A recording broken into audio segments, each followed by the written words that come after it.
Olá, boa tarde. Uma ótima tarde para todos, que a paz do nosso Senhor Jesus Cristo esteja com todos nós.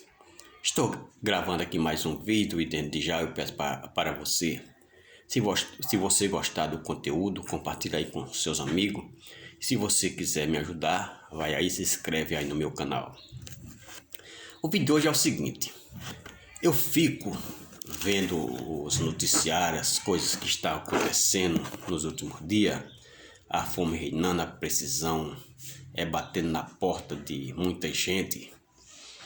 Eu fico também imaginando o seguinte: ao longo de alguns anos, eu vejo falar muito aí na teologia da prosperidade.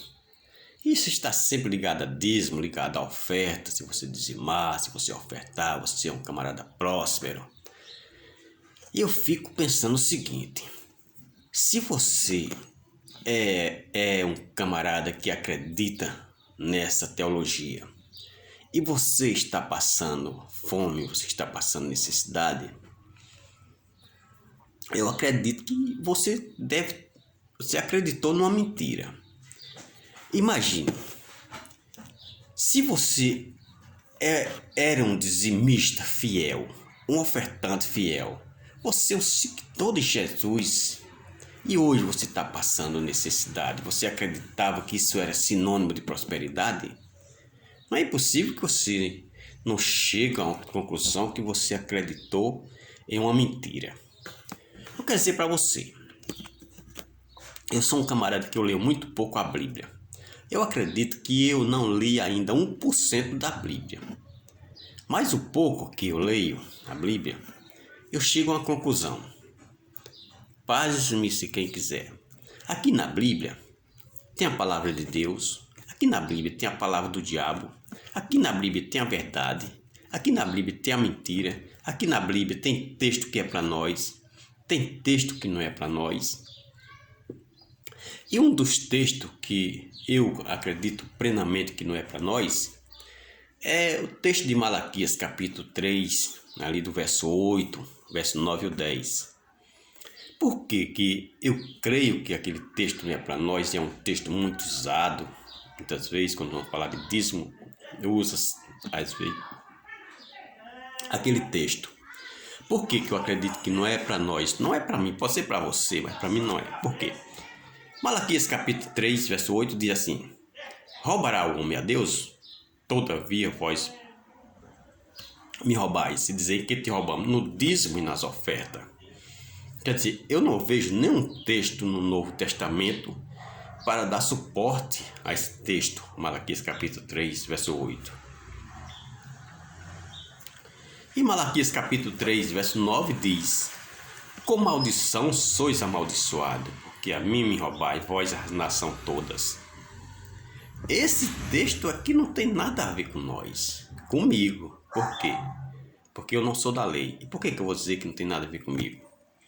Aqui em Gálatas capítulo 3, do versos 6 ao 13, diz assim: é o caso de Abraão, que creu em Deus e isso lhe foi imputado para a justiça. Sabeis, pois, que os da fé são filhos de Abraão. Ora, tendo a Escritura previsto que Deus justificaria pela fé o gentio, preanunciou o Evangelho a Abraão: em ti serão abençoados todos os povos.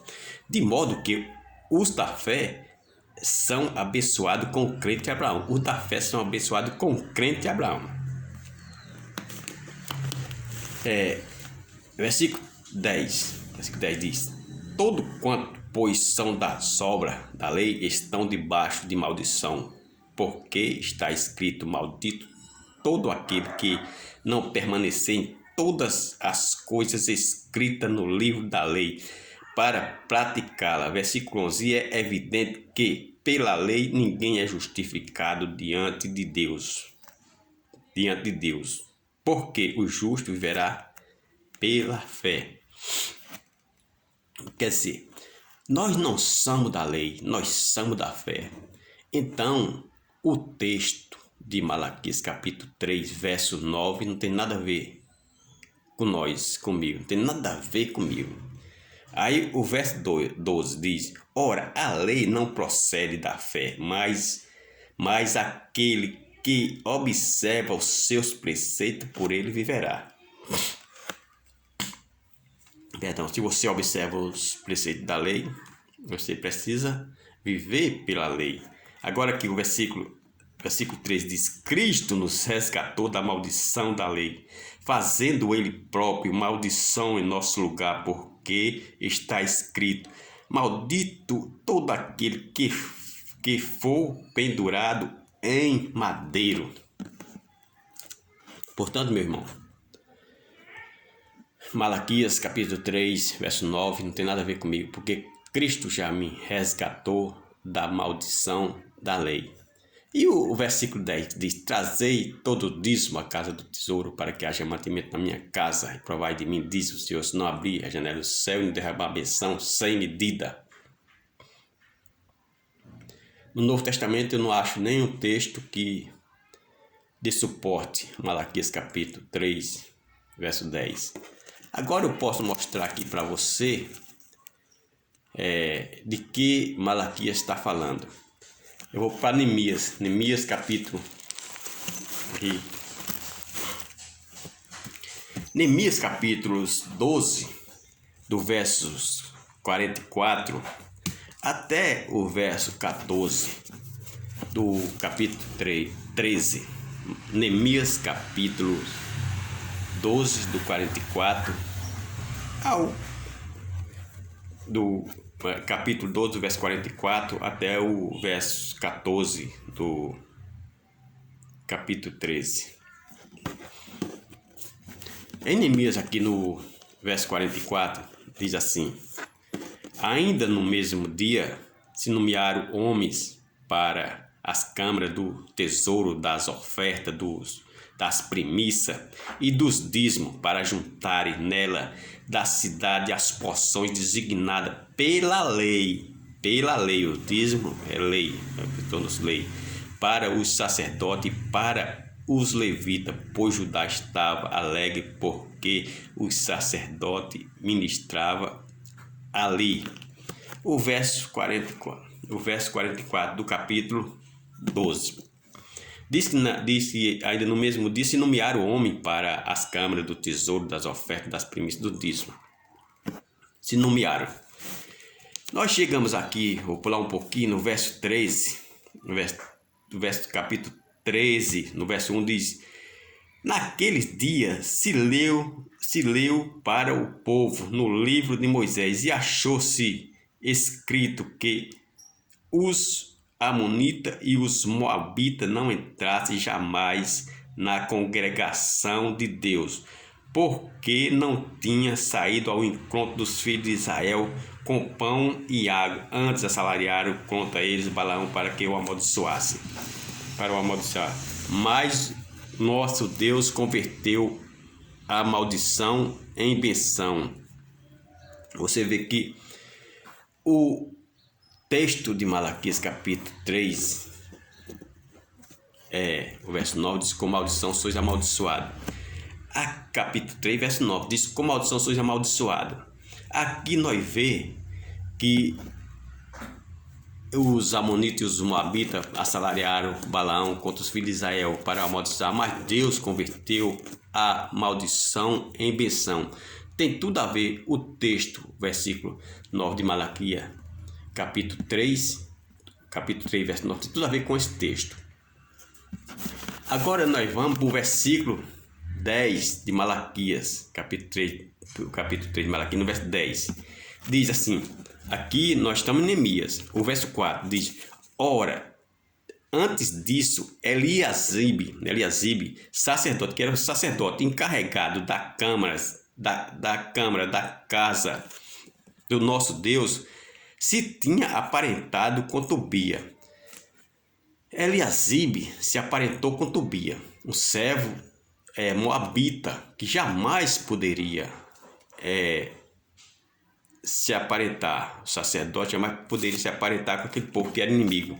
E fizeram para este uma câmara grande, onde Dante se depositava as ofertas, os manjares, os incensos, os utensílios e os dízimos dos cereais, do vinho, do azeite que se ordenava para os levitas, cantores e porteiros, como também contribuição para os sacerdotes. Mas quando isso aconteceu, não estava em Jerusalém, porque no 32º ano de Artaxerxes, rei da Babilônia, eu fora ter com ele, mas a cabo de certo tempo pedi licença ao rei e voltei para Jerusalém. Então soube do mal que Eliasibe fizera para beneficiar a Tobia, fazendo-lhe uma câmara ao pátio da casa de Deus. Isso muito me indignou, a tal ponto de atirar todos os móveis da casa de Tobia fora da câmara. Então ordenei que se purificasse as camas e tornei trazer para ali os utensílios da casa de Deus com as ofertas de manjares e o incenso. Aqui diz assim também no versículo 10.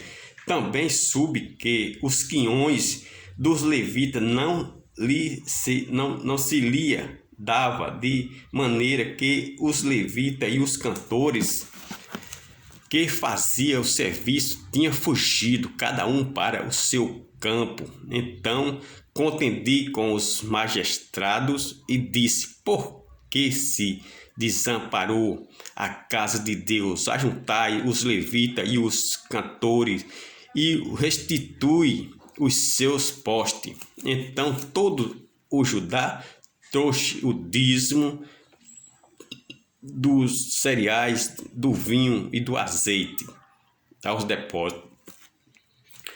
Por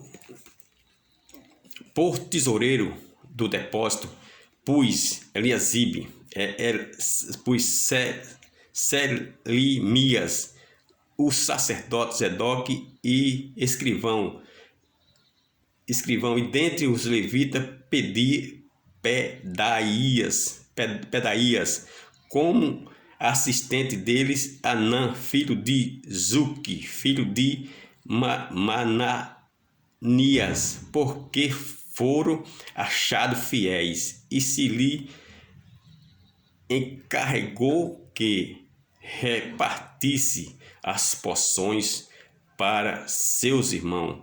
Por isto, Deus meu, lembra-te de mim e não apague as beneficências que eu fiz à casa de meu Deus e para o seu serviço.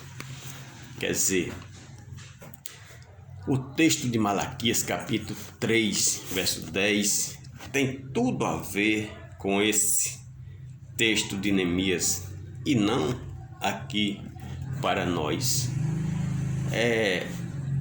Fica aqui a minha interpretação das escrituras. Eu que não li ainda nem 1%, é isso que eu acredito, que dízimo e oferta, que o dízimo não é para nós. Eu acredito nisso. O dízimo de 10% não é para nós. Oferta sim. Se você vai na sua igreja, você deve contribuir com a sua igreja para que os seus pastores, os seus líderes leve a palavra de Deus, uma palavra pura, uma palavra sem maldade, sem malícia, mas que leve as pessoas ao conhecimento da verdade. Como diz Oséias, o meu povo perece por lhe faltar conhecimento. Portanto, que Deus ajude a esse líder levar o verdadeiro conhecimento da palavra ao povo e não deixar que o povo pereça por lhe faltar conhecimento. Que Deus abençoe a todos e fica aqui o meu entendimento e o que eu creio. Deus abençoe a todos, em nome do nosso Senhor Jesus Cristo. Amém e amém.